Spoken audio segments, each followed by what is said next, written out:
je suis Gilbert Dawet d'Avatar Édition. Aujourd'hui, je suis avec Gabriele Adinolfi pour notre émission de Café Noir qui s'intitule We All Live in a Biden Submarine. Les amateurs de musique des années 70 auront compris la référence. Et bien entendu, on va parler du fameux contrat du siècle que la France vient de perdre. On a vu la naissance d'une nouvelle alliance, l'Australie, l'Angleterre et les États-Unis, avec l'acronyme anglo-saxon Australia, United Kingdom and United States. Alors, Gabriele, qu'est-ce que tu penses de ce qui s'est passé? Bonjour. D'abord, je vais commencer pour faire mes compliments à l'Élysée et à la France pour un geste, c'est celui de retirer les ambassadeurs des États-Unis pour consultation, qui est quand même un geste fort et qu'en Italie, on rêve depuis 60 ans et plus. Alors, déjà, au moins ça, c'est un élément à mettre en exergue. Ceci étant dit, qu'est-ce que je pense? Je pense que je toujours pensé par rapport à la stratégie, soi-disant, de Biden. Bon, on appelle Biden, on ne sait pas s'il sait même pas qu'est-ce qu'il fait, mais c'est pas le problème. L'oligarchie américaine de pouvoir est en train de faire est redoutable. Donc, et ça, ce n'est qu'un point de détail, comme dirait quelqu'un d'autre. La pression stratégique américaine est très claire est très sophistiquée et ça marche en tenaille et les Américains sont en train de courir pour rattraper le retard qu'un point de vue international leur avait en bonne partie produit par Trump, qui était quand même d'une vision assez réductive et provinciale pour un impérialisme. Ceci prouve une chose, de toute façon, que nos oligarchies européennes ont été surprises par le comportement de Biden, qui ne les a pas traités comme alliés. En fait, il y a une espèce de continuité entre Trump et Biden, c'est que les États-Unis sont les chefs, ils ne considèrent pas l'Europe comme une alliée à part égale, en fait. Mais déjà, ils n'ont jamais considéré à part égale. Mais de toute façon, je pense que ça devient déjà de Bush Junior, puis c'est suivi par Obama, puis suivi par Trump, puis suivi par Biden. En fait, c'est une évolution de choses qui est quand même assez claire. Il ne faut pas oublier que Gorbatchev l'avait déjà expliqué. Donc, on parle presque d'il y a 40 ans. La centralité nouvelle, c'était le Pacifique. Donc, les Américains, ils sont en train de considérer les Européennes, évidemment, comme des alliés mineurs ou en fait comme des sujets mineurs dont ils ont un petit peu peur parce qu'avec le know-how, avec la capacité diplomatique, avec la capacité industrielle et les liens qu'ils ont quand même pris dans des marchés, dans des endroits du monde où ils ne veulent pas qu'ils y soient trop. Il ne faut pas oublier qu'en 2014, nos auditeurs connaissent au moins partie le CFR, c'est-à-dire le Centre Foreign Relations, qui est le centre d'études privé, mais privé très important, que depuis 1932 a toujours décidé la politique internationale américaine, donc la politique mondiale. Et en 2014, c'était assez clair, ils ne savaient pas peur de Chinois. Leur position principale, c'était d'éviter réduire toute entente entre la Russie et l'Allemagne, contre laquelle ils ont mis noir sur blanc, ils seraient même capables de déclencher une guerre mondiale, et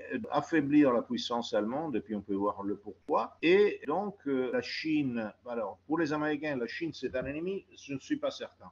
C'est-à-dire, c'est même pas un ami. La Chine, pour les Américains, c'est le rival avec qui il faut toujours jouer de bâton et de la carotte, comme c'était l'époque de la Russie avant Yalta. Avec la Chine, ils veulent toujours avoir cette relation de rivalité, de composition, que c'était la même chose qui c'était à l'époque avec la Russie. Et par contre, par rapport à tous les alliés mineurs, ils veulent surtout qu'ils ne soient pas alliés entre eux. Et bon, là, on revient à la doctrine Brzezinski qui est plus ou moins appliquée, même si c'est dans un cadre différent. Donc, on voit que les Américains sont en train de jouer les plusieurs puissances régionales ou demi-puissances, que ce soit la Turquie, sur laquelle ils jouent beaucoup actuellement, que ce soit quelque part l'Angleterre, ou d'autres. Et attention, parce qu'ils sont toujours capables de faire un double jeu pour le contraire, parce que l'Angleterre, par exemple, les Américains, depuis longtemps, sont en train de réduire largement la puissance anglaise en Asie, et en même temps, ils la relancent d'une autre manière vis-à-vis d'une forte alliance anglo-américaine, c'est-à-dire ils jouent l'anglosphère. Les Anglais, quand même, sont mis dans un jeu assez particulier parce qu'ils ont perdu une grande partie de l'influence qu'ils avaient en Europe. Ils ont perdu beaucoup au niveau de commerce, mais surtout, ils sont en train de se faire piétiner dans des endroits où ils étaient très importants, comme l'Irak et comme l'Afghanistan, se faire piétiner par les Américains et leurs soi-disant ennemis, comme les talibans, etc., ce qui est tout à fait autre chose. Donc, ceci nous confirme notre analyse que l'axe du monde, ou l'axe mondial est en train de se déplacer vers l'Asie. Mais ceci étant, avec Macron, qui a eu une formule assez bonne sur l'OTAN, l'OTAN est en mort cérébrale, Mais depuis que Macron est au pouvoir en France, et je parle de la France et en extension de l'Europe, la France va de défaite en défaite en politique étrangère. Elle est en train de perdre son influence. Parce que, à part ses rotomontades, au Liban, ça a fait fiasco. La politique de Macron, il est allé au Liban et puis il a fait le maître d'école. Puis personne ne l'a suivi, tout le monde a rigolé, avec les politiciens chevronnés libanais. Au Sahel, la fameuse intervention de Hollande pour bloquer le soi-disant terrorisme islamiste au Sahel. On en a très peu parlé, mais en même temps que les Américains se retiraient de l'Afghanistan, la France se retire du Sahel. Et donc, cette opération est un fiasco. Et maintenant, on a eu les sous-marins. Et bien entendu, la France et l'Europe ont perdu en Afghanistan, vu que les accords ont été faits sans eux. Donc, qu'est-ce qui se passe vraiment? Est-ce que l'Europe est vraiment en perte de vitesse? Ou il y a une chance pour que cette crise puisse réinitialiser ou faire un reset de la politique étrangère française et européenne? J'ai une vision plus optimiste, enfin, ou plutôt plus mitigée ou bénévole vis-à-vis de la politique étrangère française. C'est-à-dire, la France se trouve dans une situation particulière et le seul pays européen, le seul parce que l'Angleterre, pour plusieurs raisons, le seul pays européen qui a une puissance nucléaire et le seul pays européen qui a quand même une extension territoriale qui permettrait à toute l'Europe de gagner de l'espace fondamental. Présente pour nos auditeurs une présence physique avec les dom-toms, quoi, les territoires d'outre-mer, dans le Pacifique et dans l'Asie. Ouais.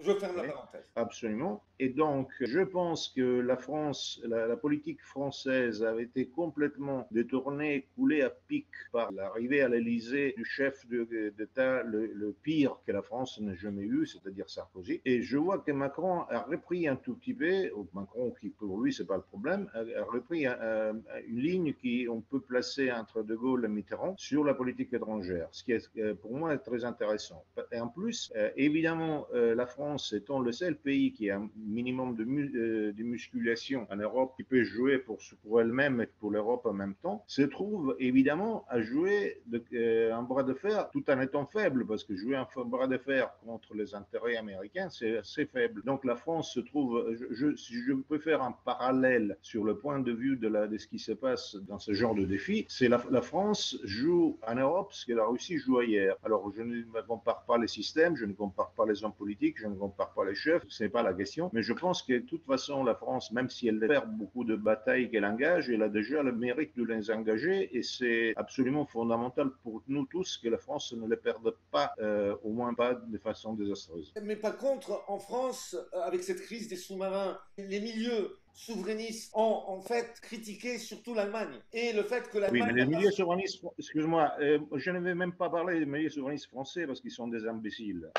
C'est la seule chose qu'on peut dire. Donc, Parlons de choses sérieuses. mais il y a un problème quand même, il faut quand même admettre qu'il y a un problème en Europe. C'est-à-dire que les pays du Nord ou les pays baltes n'ont pas cette vision géopolitique ou géostratégique mondiale que la France de Gaulle ou la France gaulliste a eu ou que nous on peut avoir. Et d'ailleurs, la crise du Sahel le démontre. L'Allemagne et les pays du Nord, scandinaves et baltes, s'intéressent très peu, par exemple, aux problématiques africaines ou aux problématiques du Pacifique. Donc, est-ce que tu penses que l'Europe pourrait avoir un jour une politique commune étrangère? C'est une belle question, mais la réponse est relativement simple malgré tout, parce que les États-Unis, parlons des États-Unis, si on parle de Texas, de la Californie, si on parle de Detroit et de Chicago, si on parle de New York, on parle de trois visions du monde, trois visions de l'économie et trois visions de la planète et de la géopolitique même qui sont tout à fait différentes. Après, il y a une puissance unifiée qui trouve la solution entre les intérêts différents et qui le met en place. Le vrai problème en Europe, c'est qu'il n'y a pas ça, parce que ça me paraît évident que le nord de l'Europe soit attiré, disons le nord-est de l'Europe soit attiré par l'Asie, par exemple, attiré pas par l'Asie, soit attiré vers l'Asie plutôt, et que le sud soit attiré vers l'Afrique. Et simplement, jusqu'à quand il y aura une Europe fédérale, confédérale, démocratique, avec chacun qui peut dire le sien et ça marche pas. Moi, je suis pour l'Europe où les centrales de puissance, style la France, l'Allemagne et qui d'autres, je ne sais pas, encore deux, peut-être encore une ou deux, on pourrait en ajouter. Je ne dis pas l'Italie parce qu'elle n'en a pas, franchement, elle est loin de cela malgré sa force économique. Je ne dirais pas l'Espagne, mais même si c'était la France et l'Allemagne, où les centres principaux peuvent essayer d'imposer leurs visions qui sont peut-être différentes, mais il y a quelque chose qui les réunit États-Unis. Évidemment, pour faire ça, il faut d'abord une conscience, il faut d'abord une armée, il faut d'abord beaucoup d'autres choses, mais là, c'est une question compliquée. Ceci étant dit, tout ce qui paraît absurde, ce ne l'est pas, parce que les différences de vision qui existent en Europe, il existe pareil aux États-Unis, et quand je tente de parler des raisons pour lesquelles cette Europe, on ne peut pas la faire, qui sont toutes évoquées, je souris tout le temps, parce que jusqu'à 1859, les mêmes raisons étaient évoquées en Italie pour expliquer que l'Italie ne pouvait jamais être unie. Donc, tous les empêchements dus à la paresse mentale et surtout à l'absence d'envie d'avoir une volonté de puissance sont dérisoires. Mais ceci dit, les Américains sont en train de très bien jouer la peur des pays du Nord, c'est-à-dire des pays baltes, la peur qu'ils ont vis-à-vis de la Russie. Parce que l'Europe sans la Russie n'est pas une Europe, en fait, je pense. Je te pose la question. L'Europe sans la Russie, non, je ne suis pas tout à fait d'accord. Je pense qu'il y a une nécessité fondamentale, réciproque d'entente, ce qui est déjà bien compris par certains centres du Kremlin. Il ne faut pas confondre ce qu'on raconte avec ce qu'on fait. Il y a des raisons importantes de garder des équilibres, de garder des marchés, de garder soit par exemple tout l'Est de l'Europe qui déteste les Russes, et évidemment pour raison, parce qu'on ne peut pas leur en vouloir à cause si on voit ce qu'ils ont pu subir pendant plus de 60 ans. Mais donc, malgré ça, et la France en partie, et surtout l'Allemagne, sont en très bonnes relations structurelles avec la Russie et vice-versa. Donc, c'est fondamental. Peu importe qui est le chef du gouvernement, peu importe quel est le système, il y a une logique d'entente objective entre l'Europe et la Russie. Ce qui ne veut pas dire qu'il faut faire un bloc unique entre l'Europe et la Russie, parce que ça, ce ne serait pas possible. Ce ne serait pas possible, ni historiquement, ni dans l'immédiat, ni peut-être dans la vision d'ensemble, mais ce serait une attente fondamentale qui n'empêche pas l'autre chose, parce que par exemple aujourd'hui on relance comme des abrutis la logique anti-chinoise imposée, pas par les Américains, parce qu'ils ne sont pas anti-chinois, parce qu'ils jouent avec la Chine comme ils jouent avec la Russie, mais ils ont utilisé d'abord l'anti-islamisme, maintenant ils utilisent l'anti-Chine pour pétrifier, si vous voulez, les mentalités de ses alliés qui sont aussi plutôt ces servants de la glèbe. Donc, en fait, l'importance principale de l'Europe, il y en a trois. D'un point de vue, je ne parle pas politique, je ne parle pas sociologique, je ne parle pas philosophique, parce que c'est autre chose. Il y en a trois, c'est une forte entente avec la Russie, une coopération importante avec la Chine, qui du reste existe déjà et qui contrecarre la puissance totale des Américains dans le Pacifique, et aussi une reprise vers l'Afrique importante, avec la Chine en ligne de choc en Afrique, alors qu'on pourrait très bien être presque des alliés au Pacifique. En fait, la Chine pourrait être un adversaire partenaire de l'Europe, tandis que les États-Unis sont... C'est exactement ce qu'elle est pour les États-Unis. Par contre, les États-Unis sont un ennemi existentiel de l'Europe. Et je pense que les Européens devraient se réveiller un peu sur ce point-là. Et puis déjà, j'entends parler de déclin américain. Le déclin américain existe en deux choses. Il existe un déclin américain qui est biologique, si vous voulez, mais pour des questions normales, et un déclin américain qui est dans les choses parce que le passage au multipluralisme fera que les États-Unis, en tant qu'États-Unis, seront de toute façon très importants, mais pas aussi importants qu'avant, ce qui n'empêche pas que les mêmes centrales qui dominent les États-Unis domineraient le reste. Mais ceci étant dit, ils sont en train de jouer de façon formidable. Ils considèrent l'Europe comme un adversaire potentiel qu'il faut toujours tenir à l'aise. Regardons ce qu'ils ont fait. Ils ont laissé place partout à l'Arabie Saoudite, je parle de la Méditerranée, aux Turcs, aux Russes. Ils ont contré les Européennes et ils ont contré même la France. La France se trouvait par exemple contre les États-Unis carrément quand ils ont appuyé la Grèce face aux Turcs. Mais la chose la plus importante, ce n'est pas simplement d'affaiblir l'Europe dans la Méditerranée, de l'affaiblir en elle-même, en utilisant justement beaucoup de choses, entre autres le souverainisme qui est le fils idiot de la franc-maçonnerie britannique, très bien manipulé par les Américains et qui est aussi le fils de l'absence de culture historique et politique dans certains mondes. Mais bon, il n'y a pas que le souverainisme qui est utilisé par les Américains et par les Anglo-Américains contre nos peuples et contre nos nations. Pour ce qui concerne le Pacifique et l'Indo-Pacifique, c'est là où il y a le centre de la doctrine. Appelons-la Biden, mais ça vient depuis longtemps. Ça commence au moins avec Bush Jr. junior. Donc ça commence au moins avec le début de ce que j'appelle aujourd'hui les grandes recettes, parce qu'on peut appeler les grandes recettes, c'est-à-dire une mise en règle de la réalité sur de nouvelles donnes. Ça commence le 11 septembre de 2001. Ça ne commence pas avec la Covid. Bon, regardons ce qu'ils font. Alors, la chose plus importante pour eux, c'est le contrôle de l'Indo-Pacifique. Ils ont lancé une stratégie pour faire pression sur les Chinois. La stratégie est exactement la même qu'ils ont toujours utilisée contre la Russie. Je fais un exemple pour la Russie. Quand il y a eu la crise qui perdure, enfin la crise ukrainienne, ils ont imposé les sanctions. On ne pouvait pas ne pas accepter les sanctions en Europe si on ne voulait pas perdre toute l'Europe de l'Est. La diplomatie européenne, en particulier allemande, on travaillait pour le traité de Minsk. En même temps, ils ont dû quand même donner quelque chose de gages parce qu'autrement, ils auraient perdu toute influence sur les satellites de l'Est. Alors, ils ont imposé les sanctions qui n'ont pas été carrément respectées, surtout par les Allemands, mais les sanctions à la Russie ont favorisé le sport américain. Alors, la même histoire sur la Chine, sur l'Indo-Pacifique, les Américains veulent répéter la même chose, c'est-à-dire veulent mettre les puissances du Pacifique contre la Chine pour essayer d'empêcher, et là surtout Trump se fait avoir, rude cowboy, il n'a pas compris les nuances, il se fait avoir parce qu'il y a eu des accords commerciaux très importants en Asie, desquels les Américains ont été carrément lancés. Donc pour essayer d'éviter ceci, ils sont en train de faire monter la tension au Pacifique et ils ont créé une stratégie qu'ils ont appelée Quad, dans laquelle il faudrait avoir 4 puissances de l'Indo-Pacifique qui devraient plus ou moins être unies dans le secteur vis-à-vis de la Chine, qui sont les États-Unis, le Japon, l'Inde et l'Australie. Mais, quelque chose a cloché, puis je vais dire quoi. En créant l'AUKUS, c'est-à-dire l'Australie, United Kingdom et les États-Unis, est-ce que c'est en parallèle avec le Quad ou les Américains sont en train d'abandonner le Quad? Je pense que c'est l'alternative éventuelle au Quad, mais c'est aussi la pression pour que le Quad existe. Je m'explique. Pourquoi le Quad a eu de grands problèmes? Le Quad a eu de grands problèmes pour une vision alternative du Pacifique qui a été projetée par la diplomatie allemande. Et les Allemands ont réussi à convaincre les Japonais et les Indiens de l'inutilité du Quad et du fait qu'il fallait avoir une vision plus souple de jouer sur plusieurs échiquiers en proposant la position allemande. Et c'est pour ça que maintenant nos génies souverainistes accusent l'Allemagne d'avoir trahi la France, qui est tout à fait faux, parce que l'Allemagne a soutenu la France. Parce que parmi les éléments mis sur table par les Américains pour contrecarrer l'offensive diplomatique et commerciale qui avait été mise en place par les Allemands, ils ont proposé aussi à la France d'avoir un rôle dans le Pacifique en cassant avec l'Allemagne. Donc ils ont proposé le contraire, ils ont proposé aux Français de trahir l'Allemagne. Ce qui n'a pas été fait. Ça c'est encore une chose qu'il faut dire.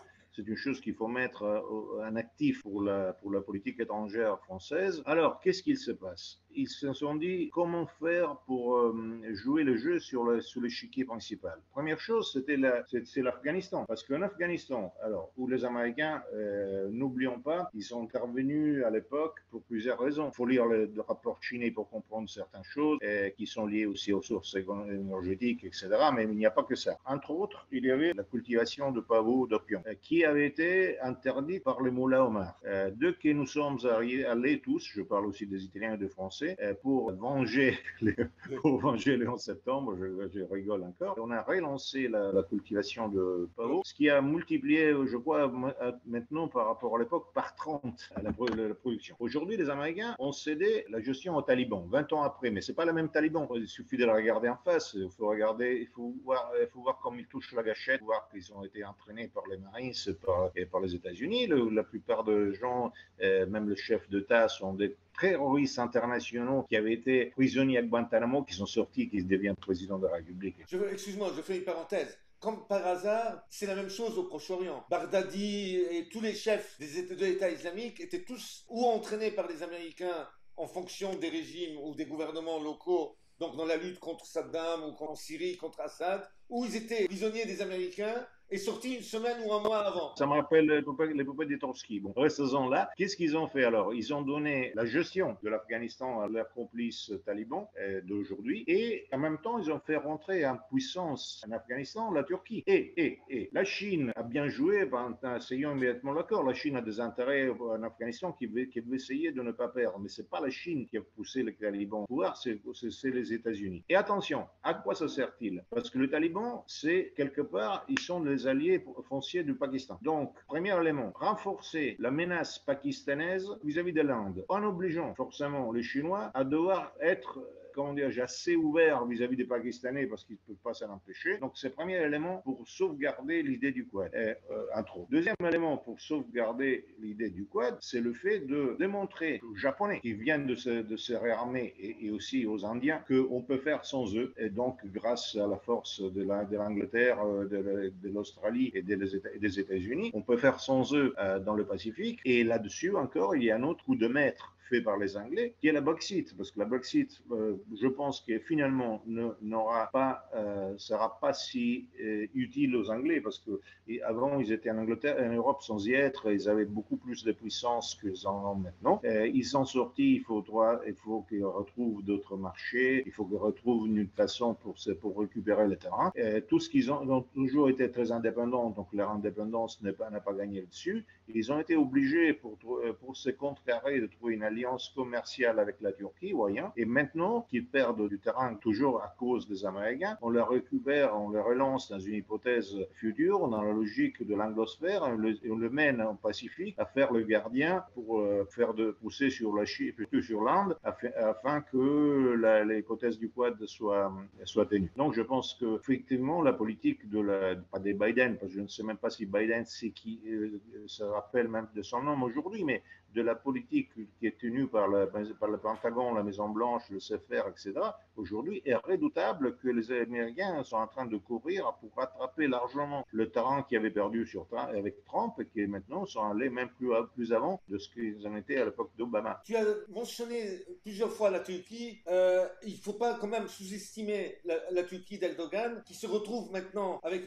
l'armée qui est présente de l'Afghanistan jusqu'à la Libye. Il est en train de recréer la zone d'influence de la Sublime Porte, Erdogan. Ceci dit, l'AUKUS donc est pratiquement un mini-OTAN anglo-saxon dans le Pacifique, si j'ai bien compris. Absolument, je vais dire heureusement que Erdogan est musulman, parce que s'il n'était pas musulman, avec les fantasmes qu'ils ont dans l'extrême droite européenne depuis longtemps, ça aurait été le nouveau Trump, le nouveau Poutine, ils seraient tous erdoganiens dans l'extrême droite. Ils ne le sont pas parce qu'il est islamique. Bon, sur ce, je pense que c'est la parole de la fin. Je pense qu'on peut faire une émission sur ça, mais ce que je veux dire, c'est que le futur tout dépend pour nos vies, hein, pas pour nos vies biologiques, mais pour nos vies, tout dépend de la puissance, de la prise de puissance que l'Europe peut prendre, grâce surtout aux Français et aux Allemands. C'était une ligne qui avait commencé à s'amorcer, surtout dans les dernières 4-5, bon, même plus. Bon, Trump en a favorisé sur la surface. En fait, ça a commencé déjà en 2001 avec l'axe Paris-Berlin-Moscou vis-à-vis de l'Irak. Ça marche toujours par des petits pas. Ça a été toujours saboté parce que n'oublions pas que si on a fait une grande marche arrière, c'est à cause du fait que les Anglo-Américains ont réussi à saboter et court-circuiter la France en mettant Sarkozy à l'Élysée. Donc aujourd'hui, il faut voir qui sera le nouveau chancelier d'Allemagne et il faut voir qui va s'asseoir à l'Élysée. Je crains parce que je ne vois aucun candidat à l'Élysée qui puisse être en président de la République, surtout pour la question de la politique interne. Alors, gardons la politique extérieure. On est certain que la politique extérieure de Macron est la moins pire qu'on ait connue depuis 1992-93. Depuis Sarkozy. Oui, depuis Mitterrand. C'est la meilleure depuis Mitterrand. Et d'un point de vue de la politique étrangère, c'est évident. Et de toute façon, pas trop aimé par les Américains. Alors, je pense que notre enjeu, ce sera celui d'essayer de mettre de court-circuiter Macron, de mettre en deuxième tour quelqu'un en face qui puisse être soit un valet de Sarkozy, soit un imbécile qui soit un valet de Sarkozy, en fait, de l'aile sarkozien, soit un imbécile quelconque, peut-être présumé, qui puisse être bougé comme un pantin toujours par l'OTAN. Les résultats législatifs en Allemagne, les résultats des présidentielles en France décideront en grande partie du ton de nos destins. Si tu permets une dernière question, vu que tout le monde sait que tu es italien et qu'il y a les présidentielles, les élections italiennes l'année prochaine aussi. Oh, mais ça n'a aucune importance. Aucune importance. Non. Bon, alors on finit sur ça. Alors je te remercie, je remercie nos auditeurs. Abonnez-vous. Et après que vous vous êtes abonné, cliquez sur la cloche. C'est très important pour les algorithmes de YouTube. Voilà, je vous remercie. Bonne soirée. À bientôt.